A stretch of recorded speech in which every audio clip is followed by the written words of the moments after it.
Hey guys, welcome back. This is how to set up a Google tag in ConvertKit. So guys, I made this table over here so we can have a better understanding, and this is a step-by-step guide. So just simply follow along. So first, just simply go set up your Google Tag Manager. So just simply go to tagmanager.google.com and just simply sign in into your account, and just simply go ahead and click preview in the Google Tag Manager, and just simply enter the URL of the page with the ConvertKit form. And from there, just simply go ahead and click on connect. And once you have done that, guys, just simply enter the email address in the ConvertKit form and submit it.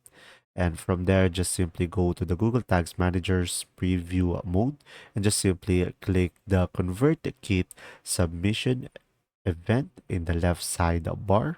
And after that, guys, just simply verify the GA4 event tag by just simply going in the tags fired section and just simply check for the GA4 event tag and just simply go to GA4.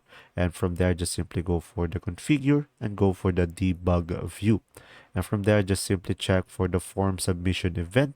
And if present, just simply click the event to view the parameters set with it. And once you have done all of that, you can just simply publish the configuration live so you can complete the setup and just simply provide all of the necessary information needed. And there you go. If this video was helpful, please like and subscribe, and thanks for watching.